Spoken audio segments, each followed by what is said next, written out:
यार एक ज़माना था जब प्लेयर्स फ्री पीसी टाइम या फिर 4-5 हज़ार रुपए के लिए दिन रात मेहनत करते थे। यार मेहनत तो अभी भी कर रहे हैं प्लेयर्स, ग्राइंड तो कभी नहीं रुकेगी।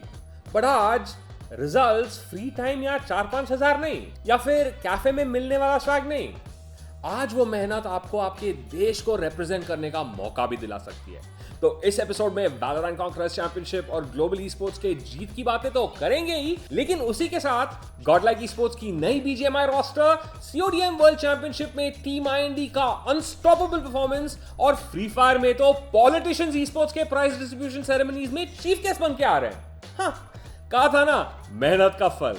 वैसे 150K की ग्राइंड अभी चालू है, तो चैनल पे नए हो तो सब्सक्राइब बटन दबा देना। मैं हूं राहुल इंदुजा और आप देख रहे हो esports this week powered by global e sports.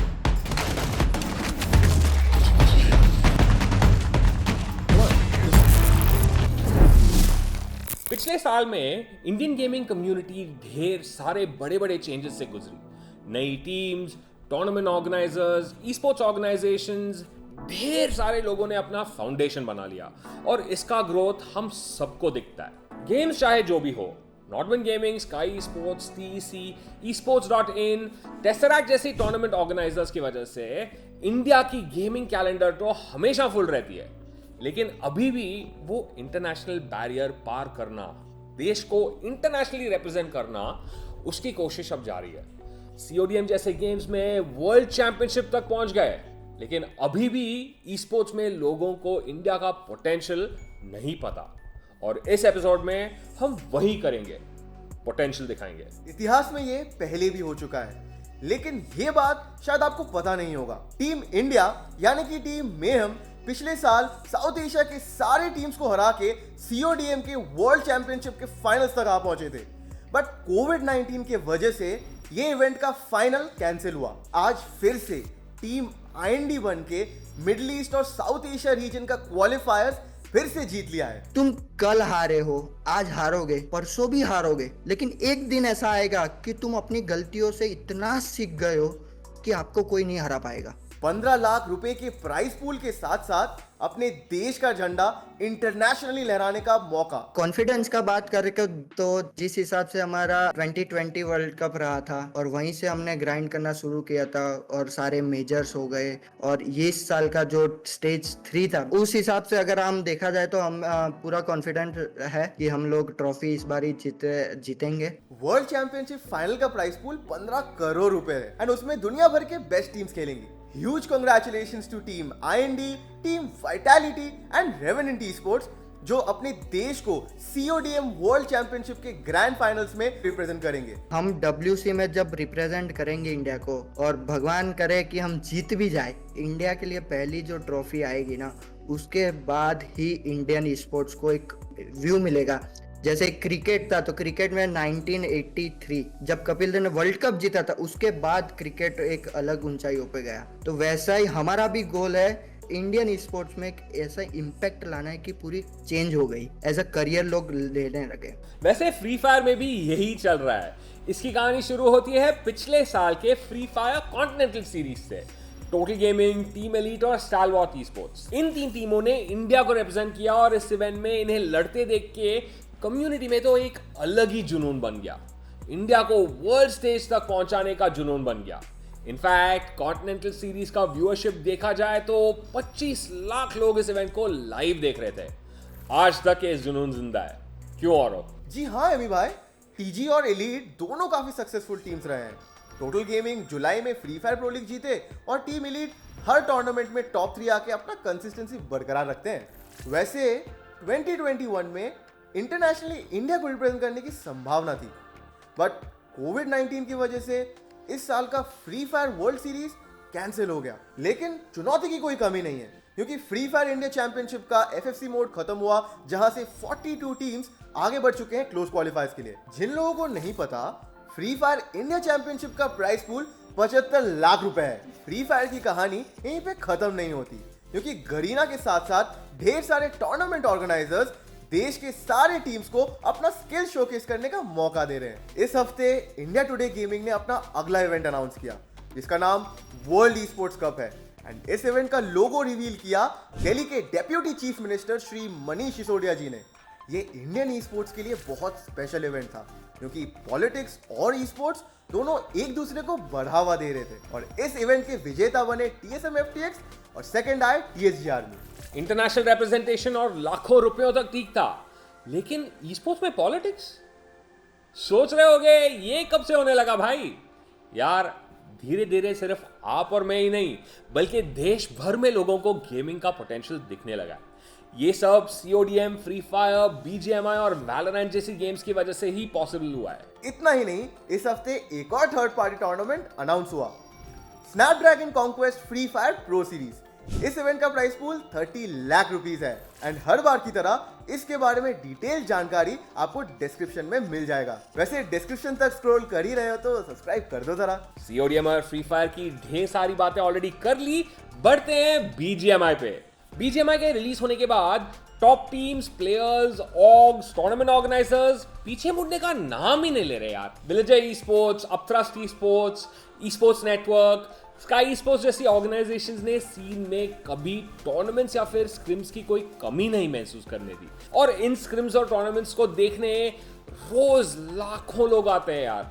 इन लोगों की वजह से देश भर के टॉप टीम्स को बहुत सारी अपॉर्चुनिटीज मिलती है अपने सारे स्किल शोकेस करने का। और इतना ही नहीं, अभी तो BGMI ने अपना फ्लैगशिप इवेंट भी अनाउंस किया है ना? और तैयार हो जाइए क्योंकि क्राफ्टन ला रहा है Battleground mobile India series and इस टूर्नामेंट का प्राइस पूल 1 करोड़ रुपए है एंड इस टूर्नामेंट की शुरुआत के लिए पूरा देश इंतजार कर रहा है। सिर्फ सारे ओपन टीम्स ही नहीं बल्कि देश भर के टॉप टीम्स भी खेलेंगे इस टूर्नामेंट में। वैसे टॉप टीम से याद आया, इस हफ्ते काफी समय और लंबे स्पेकुलेशन के बाद गॉडलाइक ई-स्पोर्ट्स ने अपना रोस्टर फाइनली अनाउंस कर ही दिया।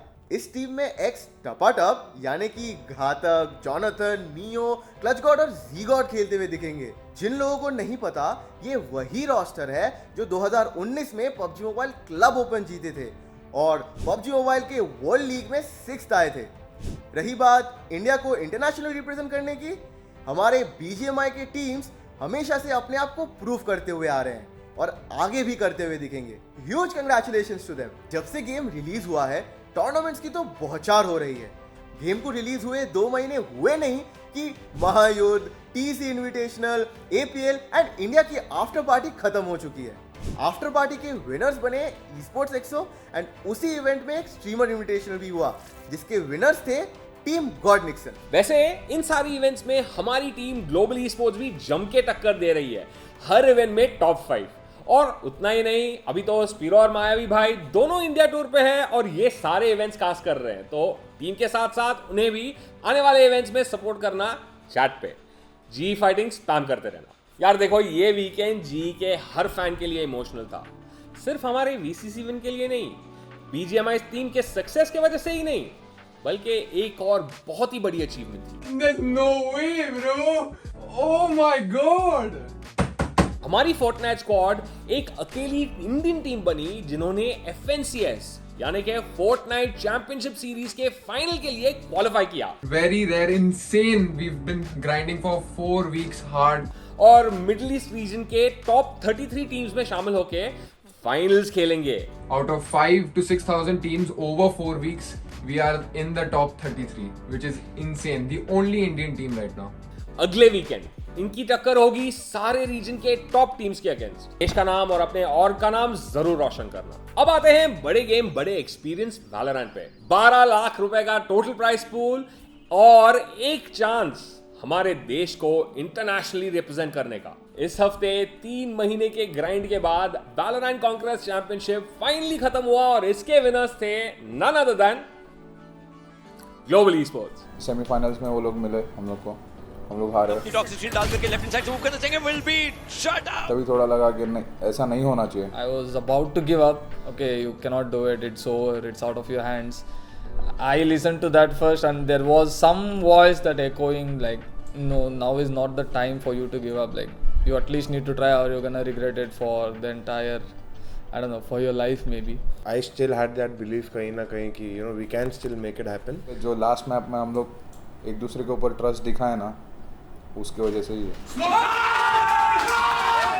my lovely teammates, they won that pistol round for us. And once I got the operator, I just kept listening to my IGL and kept doing what I'm good at. वाइल्डी पे मौजूद के बैठे हैं वो इसको spot कर चुके थे लेकिन रॉसी MW1 को इंस्टेंटली शट डाउन करते हैं जो ऑलरेडी एक critical Rossi with 3K oh my god this man is brilliant with a 4K he's popping up the numbers with an ace yes ace K Rossi is starting up जैसे कि एलवेंजर ने बोला था और मैंने भी बोला था क्या हारना है तो अब भी हार जाओ मेन मैच जीतना है फाइनल जीतेंगे तभी नहीं अफोर्ड कर सकते तो वही हुआ और खेले जीते One player remaining from Velocity. Is it enough? Player की destruction एक अलग बात हो जाती है. SK Rossi ends it.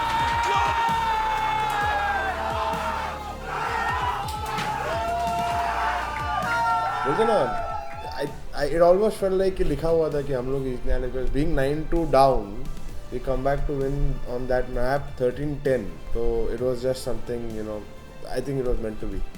बहुत अच्छा लगता है कि हम as a global esports ये टूर्नामेंट जीते पहले. It's a proud moment that we are representing our country. तो ग्राइंड बेसिकली काफ़ी रहता है 8 to 12 hours a day depending, you know, keeps going through and through. You always want to improve and you always want to fix your mistakes. तो वो है ही. शुरुआत तो हम लोग की हार से ही हुई है लेकिन हम लोग ने ग्राइंड किया और फिर हम लोग ने मजा लिया.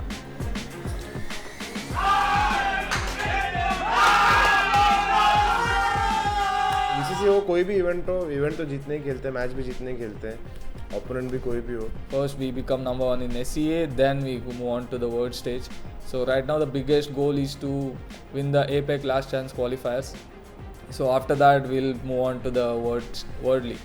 डेडिकेशन चाहिए, हार्डवर्क चाहिए, सब कुछ करना पड़ेगा, इतना आसान नहीं है. And this victory goes out to you guys and we'll keep doing better. And also shout out to our analyst Mr. Malav, thank you for all the work you put in, and also everyone at the G fam. They've been taking care of us for a very long time and they have been a huge motivation for us. Win or lose, they were always with us, throwing parties, taking us outside. Global Esports is like a family for me now.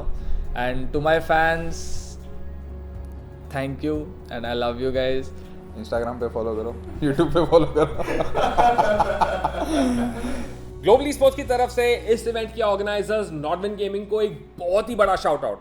अगर ऐसी events Indian e sports के लिए आती रहेंगी तो वो दिन दूर नहीं है जब रोज हमारी कम्युनिटी में रॉसी, MW1, स्काउट, पहाड़ी और न्यूट्रिनो जैसे प्लेयर्स को उभरने का मौका मिलेगा.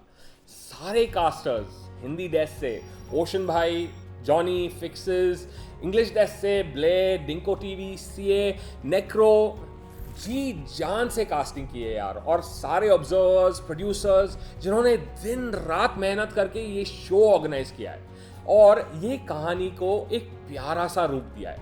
मोस्ट ऑफ ऑल सबसे बड़ा शाउट आउट बाकी के सारे टीम्स को, एनिग्मा गेमिंग, टीम एक्सप्लॉइट और most of all velocity gaming, जिन्होंने जी जान से टक्कर दिया. क्या ही माहौल रहा है यार. इतने सारे अप्स एंड डाउन्स, इतने सारे इमोशंस और सबसे ज़्यादा ना देश भर के फैंस की उम्मीदें यार. जैसे इवेंट प्रोग्रेस होते गया ना हम सबको वही फीलिंग आने लगी कि यार शायद हमारी लड़ाई ना एक दूसरे से नहीं है, BLT या किसी और इंडियन टीम से नहीं है. एल क्लासिकोस मज़ेदार ज़रूर हैं लेकिन इंटरनेशनली तोड़ना है तो साथ साथ काम करना पड़ेगा यार.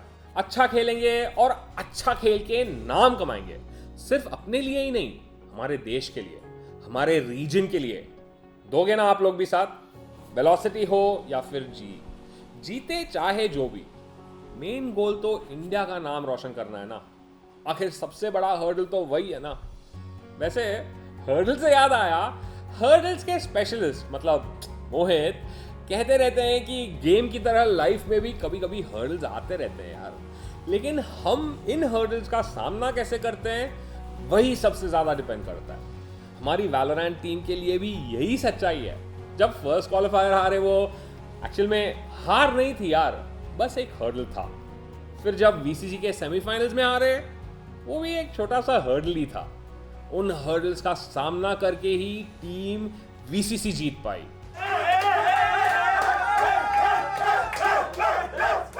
और आगे की जर्नी भी ऐसे ही रहेगी.